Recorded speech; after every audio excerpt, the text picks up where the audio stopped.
Здравствуйте, дорогие мои. Здрасте, Мария. Добрый вечер. Вы тоже дорогая, если что. Да и вы тоже, дорогой. Вот. В прямом смысле. Михаил, мне тут попалось в Facebook-ленте сообщение от моего знакомого, которому исполнилось 40. И мне кажется, что вот нам пока еще никто не пишет об этом, но мне кажется, что в этом-то суть опасений многих и есть. И он пишет: мне 40, вот уже целую неделю. Ну, там говорит, что до сих пор привыкнуть не может. Мне 40 уже целую неделю. Да, и дальше продолжается вот следующее. Ну, не надо мне вот этих банальностей про то, что в 40 у мужчины жизнь только начинается. Вот это сейчас ты, говорила наконец, стал Ахеджакова взрослым. В известном фильме. Да, это Эльдара цитата. Рязанова, да. 5 баллов. Да. Давайте будем честны. Жить начинается в 18. 40 — это, конечно, еще не конец, но точно не начало. А если начало, это такое, начало конца. Есть объективные факторы, которые постоянно о себе напоминают. Ну, например, невозможно просто так, без последствий, без физического состояния слетать на выходные в Лос-Анджелес, например.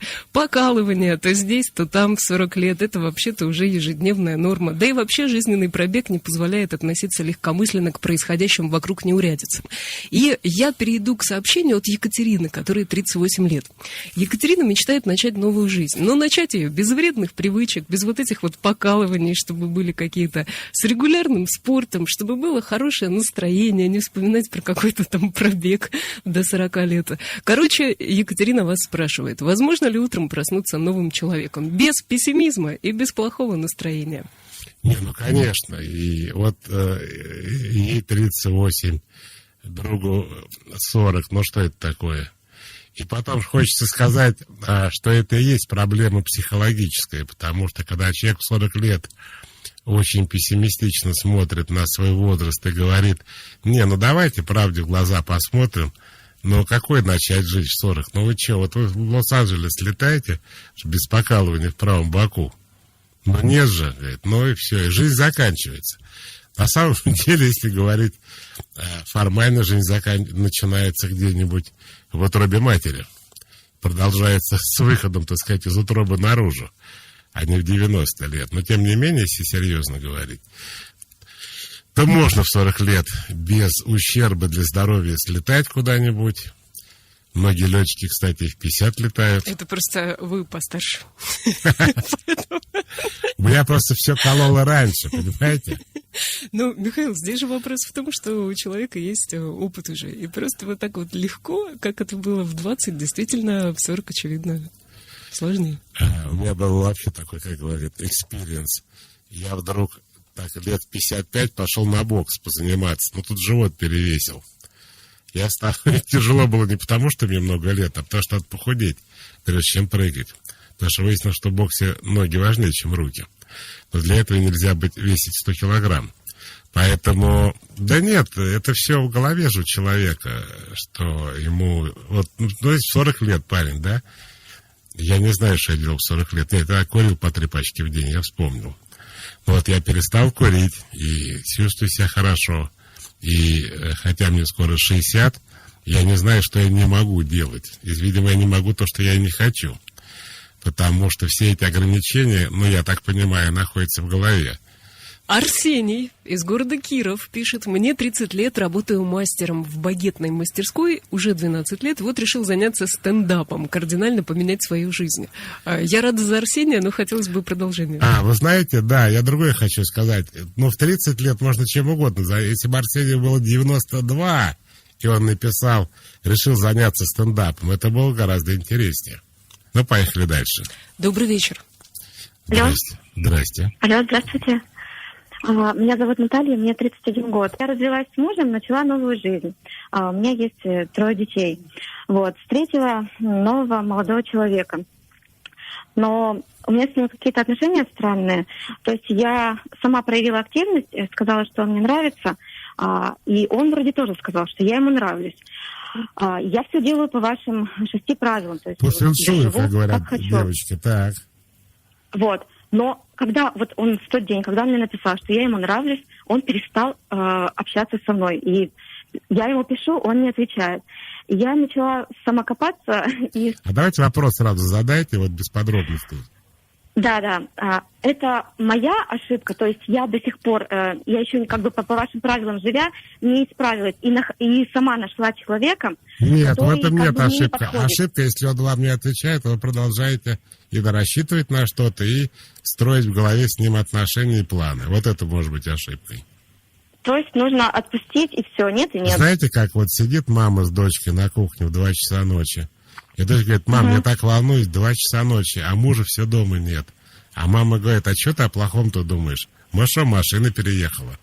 То есть единственная причина, по которой он не звонит, вот такая может быть, правильно? А вторая причина, он вам не интересен. Правда же? Ну, он мне интересен, но, видимо, я ему не интересна, и значит, надо все... Значит, и он вам должен быть тоже неинтересен. Так бывает у здоровых. Да, Все, пока. Элла пишет: мне 43 года, работаю больше 20 лет в банковской сфере, дослужилась до управляющего офиса банка. В 40 лет переехала в Москву, работу в банке не нашла, поступила в аспирантуру, сейчас работаю стажером-исследователем на кафедре, занимаюсь исследованиями в области системного анализа, пишу диссертацию, планирую защищаться и преподавать. Кстати, я счастлива. Это здорово. Здрасте. Добрый вечер. Вы в прямом эфире, говорите, пожалуйста. Здравствуйте. Здравствуйте. Ой, так рада вас слышать, слушаю. И хочу сказать, что тема у вас, мне, в общем-то, 64 года. Я свою жизнь изменила первый раз в 46, когда родилась с мужем и осталась с дочерью. То есть изменила, когда развелась? Нет, да, изменилась. Я училка. Вам не вам объяснять, я уже вас слушаю, что это такое. Остаться учительницей на руках с ребенком. Ребенок сейчас успешен, все здорово. А второй раз я изменила более интересно. Когда началась оптимизация в школе, я уехала, я имею высшую категорию, дважды подтвержденную. Ну, представляете, что это такое, да, профессиональную. Я уехала лицензионным охранником в Москву. 57 лет. Ах, вы охранником работаете? Да, я репетитор дома, когда бываю, и лицензионный охранник в Москве. А лицензионный охранник чем отличается от нелицензионного? Ну так, как все документы, все абсолютно, сдаешь экзамены, умеешь заворачивать руки, наручники надевать, дубинкой пользоваться. Ну, то есть получилось... А вы знаете, кое-что здесь есть общее. Как вас зовут? Меня зовут Ольга. Я ваша давнишняя. Оля, дорогая, я пытаюсь понять, что общее между учительницей в школе и охранником с умением выворачивать руки, одевать наручники. Нет ничего там такого общего. Есть. Если быть таким учителем, то я хочу сказать, что не было выбора. В Москву из Волгоградской области, я живу в районном центре, можно было уехать только лицензионным охранником. Ну, знаете, я стала лучше. Вы довольны своим выбором? Да, я очень.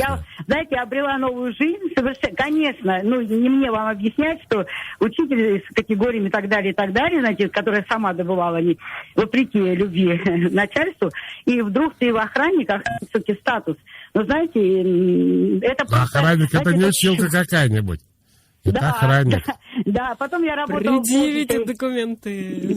Да, я ездила по Москве, в офисе работала. Знаете, там новая жизнь. Я советую всем людям не терпеть, как вы говорите, ни в каком возрасте. И вот сейчас мне столько лет, мне все думают, что на 10 лет меньше, я до сих пор работаю, езжу в Москву и счастлива, что я вам дозвонилась. Оля, ну дай бог вам здоровья и вот этой юности в голосе на долгие годы.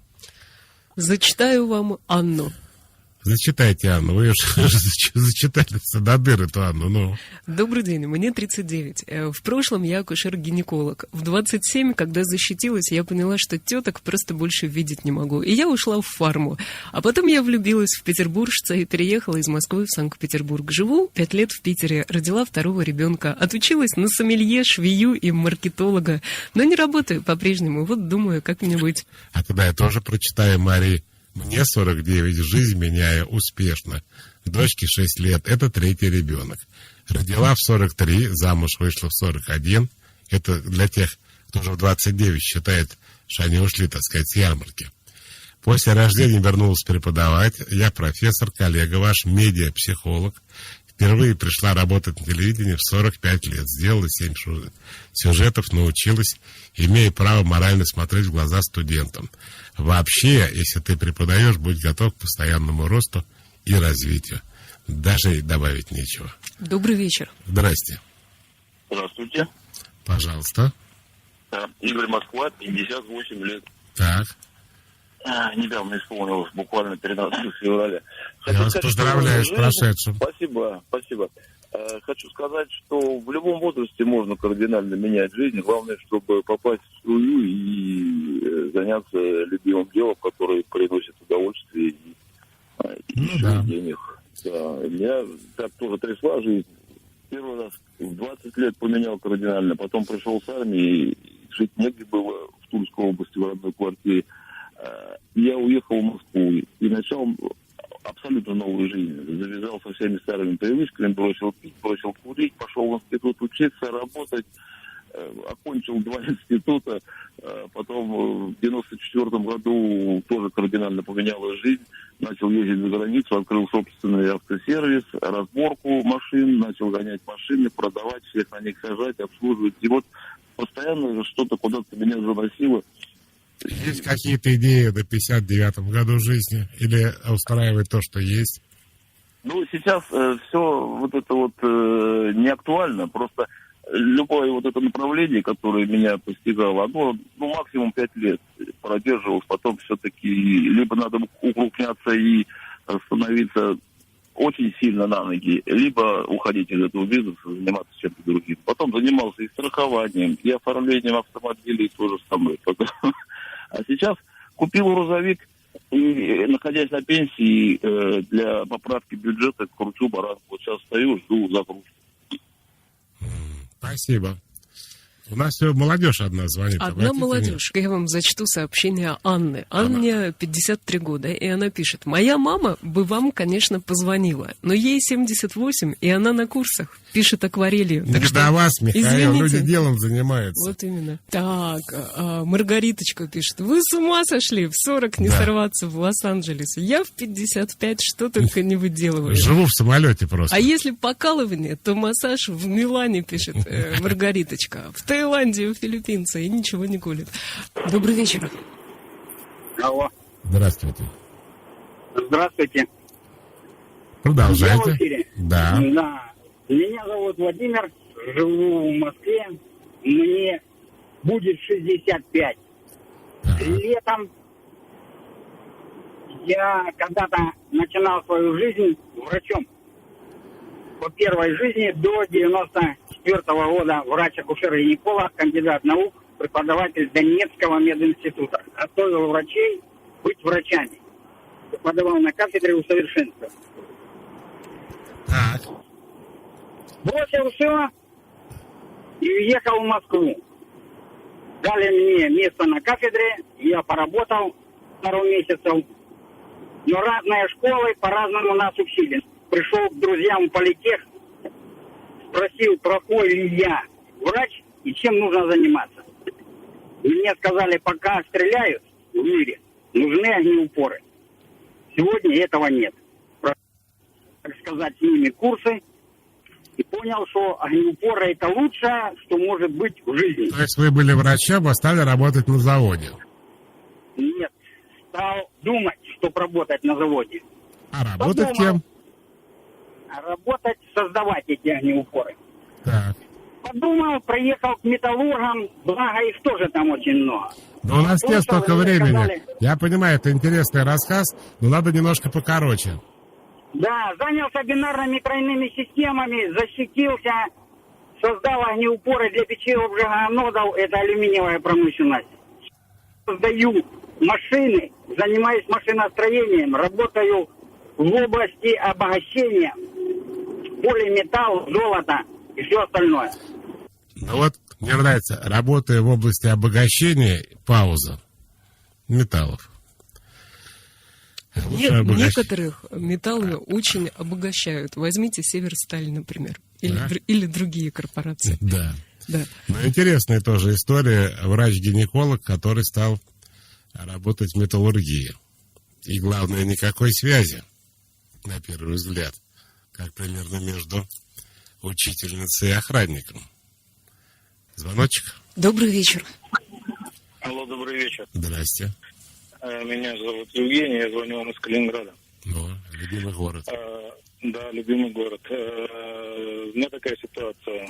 В принципе, Что касается смен места работы и так далее, с этим все в порядке. Никогда не заморачивался по поводу долговременной работы, всегда жил одним днем. В принципе, результат есть, своя фирма, работаю, путешествую, все у меня замечательно, люблю себя. Месяц назад у меня произошла такая ситуация, я чуть не погиб. В прямом смысле этого слова я оказался в штормовом море, помощи ждать было неоткуда зимой, это было в январе месяце, да? И буквально меня отделяло вот от того света, ну, может быть, минута какая-нибудь, потому что я понимал, что если мне не придет помощь, все, мне кранты. Это на Балтике вот. было? Это на Балтике, в Балтийске, да, произошло. Я кайтсерфер, экстремал, так сказать, да. Зимний кайтсерфер. Ну и зимний в том числе, да. Просто многие не знают, что Балтика не замерзает зимой. Она не замерзает. Более того, мы катаемся круглый год, от этого кайфуем, адреналин и все, что с этим связано. Жизнь ощущается очень, скажем так, тонко. И когда ты, ну, у вас передача была про это, я не буду говорить про что распространяться. Ну, вот ситуация такая. То есть меня буквально вытащили из воды перед тем, как вот мне оставалась буквально последняя волна, и мне все, конец, крышка. Ребята помогли, слава богу, вытащили. И вот последний месяц меня мучает вопрос, для чего все-таки, зачем и для чего я остался на этом свете. И вот, может быть, мне все-таки стоит что-то в моей жизни поменять. Может, я что-то делаю неправильно. Вот как-то, ну, на перепутье. Как вас накрыло-то? Я думаю, что... И в прямом, и в переносном. Да, и в прямом, и в переносном.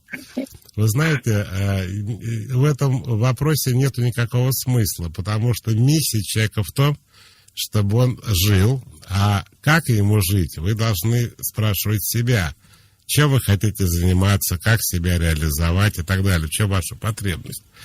А вот это вот после там, типа, я пережил клиническую смерть, но не про себя, и у меня теперь возникла мысль, как жить дальше. Да нормально надо жить, просто своей жизнью надо жить, и это будет правильно. Смотри, что вы застыли у монитора. А что-то потрясло? Я читаю сообщения, чтобы вам перетранслировать. Моей маме 55, кто-то мне нравится. Она была 3 раза замужем, сейчас разведена, активно знакомится с мужчинами в соцсетях, попадается сволочи. Как ее переубедить, что надо жить по-другому? Спрашивает дочь. Как по-другому? Не знакомиться с мужчинами? Жить как дочь? Не знаю, нужно ли ее переубеждать. Добрый вечер. Добрый вечер. И вам тоже 90 нету, да? Нет, мне 60. Ну хоть что-то. Как вас зовут? Да, и мое имя Елена. И я хотела сказать, что моя жизнь началась где-то в 50. Что было? Я решила, в конце концов, себя полюбить. А не как всегда. И это, раньше, до того момента, я любила всех. Мужа, детей, потом внуков. Потом, когда все выросли и уже не нуждались в моей любви, я наконец-то увидела себя и поняла, что это здорово. Еще я читала вашу книгу, прочла ее. Это сродни моим понятиям и мыслям, и жизни вообще. Счастливо. А вот потрясающее письмо. Значит, мне 65 годиков, живу в Кемеровской области, из города уехал в деревню. И только сейчас живу здоровой и счастливой жизнью. Хожу на источник за родниковой водой, бегаю на лыжах, летом на байке.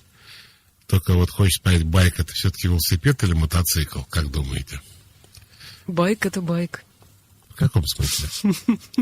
В мотоциклетном. Я тоже надеялся. А что такое велосипед, байк? Это тоже многие называют байк. Ну мы же в России. Да. Делаю сыры из прекрасного деревенского молока. Белый снег, чистый воздух, отсутствие озлобленного социума. Что еще? Самые лучшие годы моей жизни, пишет наш безымянный слушатель. Вот Михаилу, мне 37 лет, и у меня такая проблема. С одной стороны, хочется... У меня такая проблема, мне 37, точка. Марина пишет. С одной стороны, хочется перемен в жизни, но сама мысль о любых переменах вызывает совершенно иррациональную панику. В итоге страх парализует волю к действию, и я продолжаю жить по накатанной. Как побороть этот страх?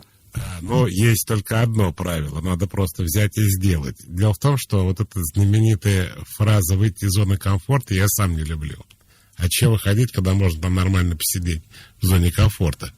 Но для того, чтобы начать новую жизнь, это мое мнение, надо так выстроить эту жизнь, чтобы она была в удовольствие.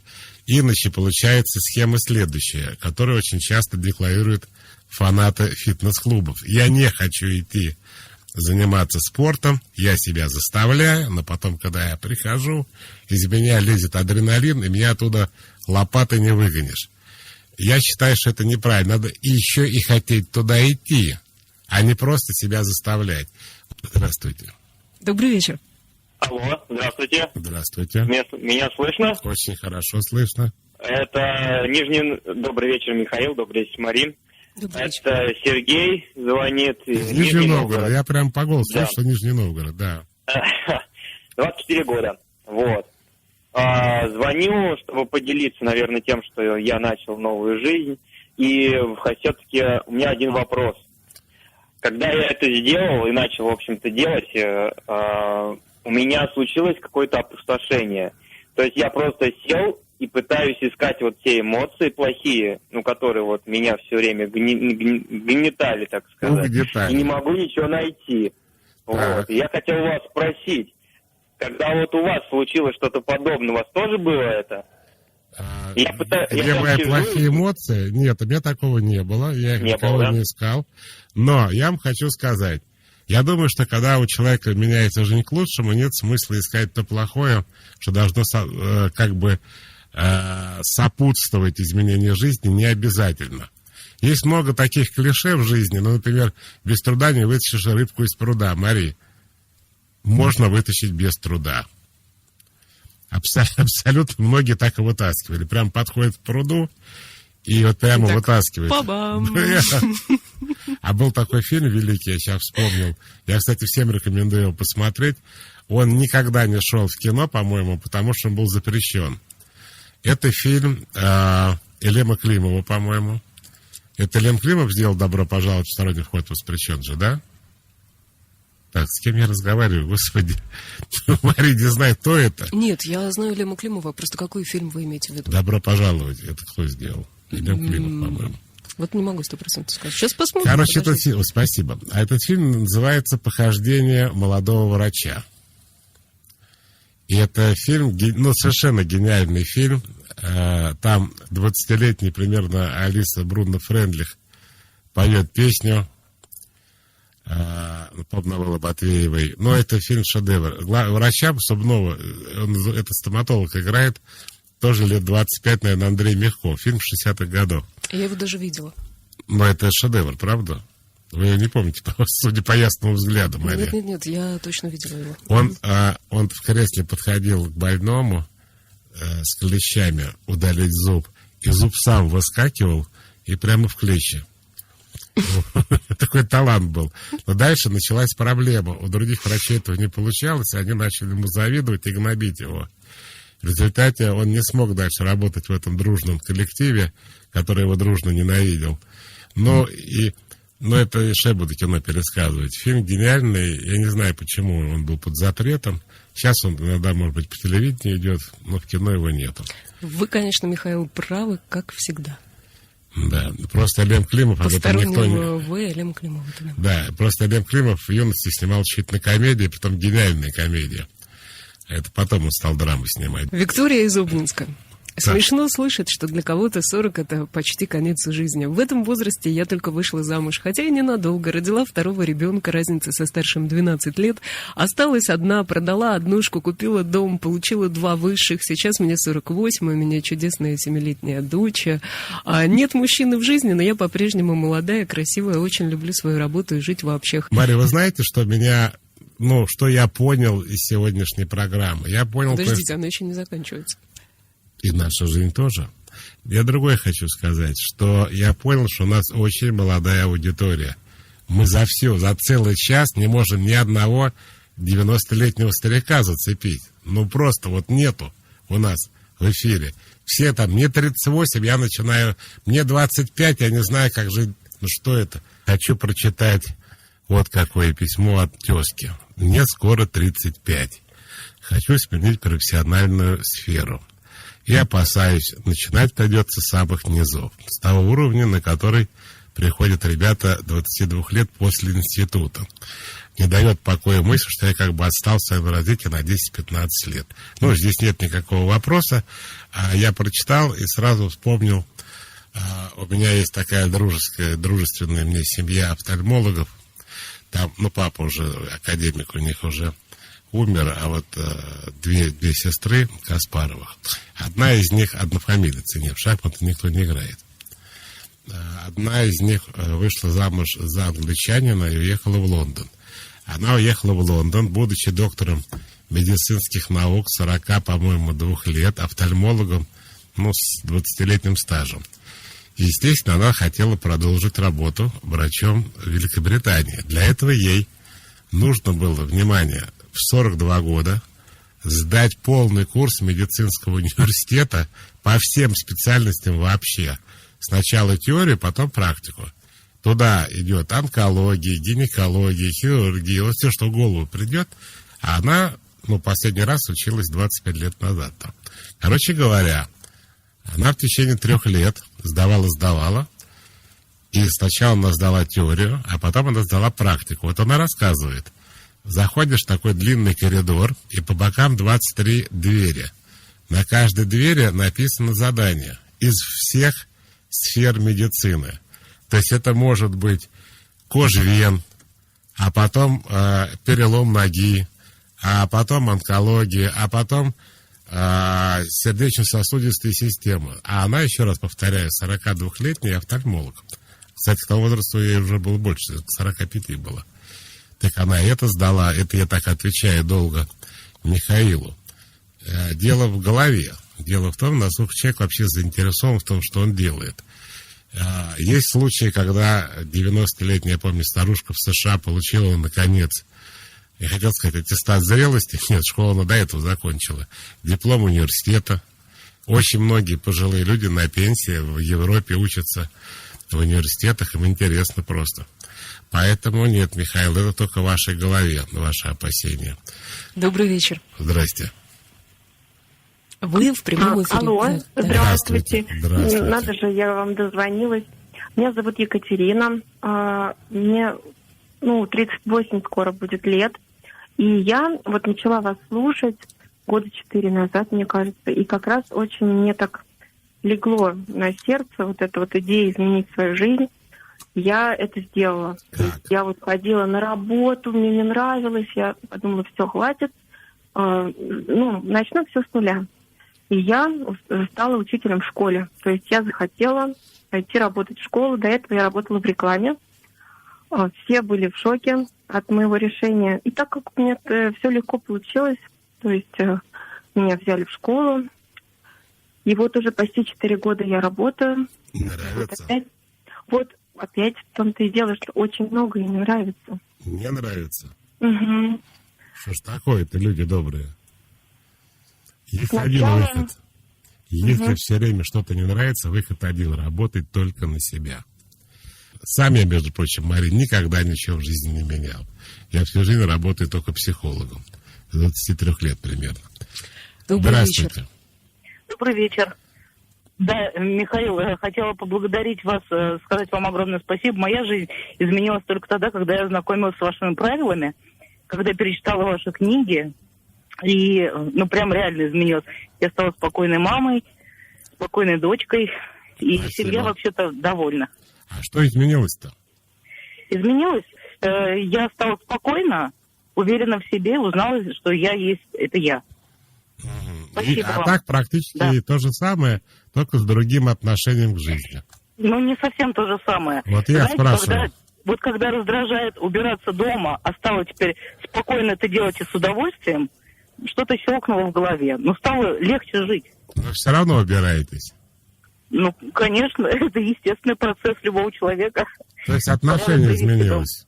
Отношение абсолютно изменилось. Спокойствие, доброта появилась какая-то. Спасибо. Звоночек? Да. Здрасте. Добрый вечер. Здравствуйте. Говорите, пожалуйста. Ой, здорово. Я подумала, что если дозвонюсь, значит, в общем, я на правильном пути. Загадала, выйду замуж. Так. Ну, нет, замуж я вышла уже давно, и, в общем, хотела рассказать, поделиться о том, что поняла, что так откликнулась тема сегодняшней программы, и поняла, что моя жизнь, она, по сути, вот началась только буквально месяца полтора назад, мне 34 года. И я анализировала все, что я жила до этого как дочь, как мать, как жена, вот. И во всем этом потеряла саму себя. И вот только с начала этого года я поняла, что есть я, что есть, мои какие-то желания, мое тело. Вот. И я сейчас начала жить именно соразмерно с тем, что лично мне надо, что лично я хочу. И это, конечно, ощущение... А что изменилось практически для членов семьи в связи с этим? Они получили довольную маму, которая на них не срывается, потому что сама там что-то... За счет чего? Что они недополучили? Что они недополучили? Вы как бы жили ради них, теперь вы живете ради себя. Да. Это напоминает, Петров жил напротив тюрьмы, теперь живет напротив своего дома. А что у них в жизни изменилось? Я считаю, что ничего. Я считаю, что ничего.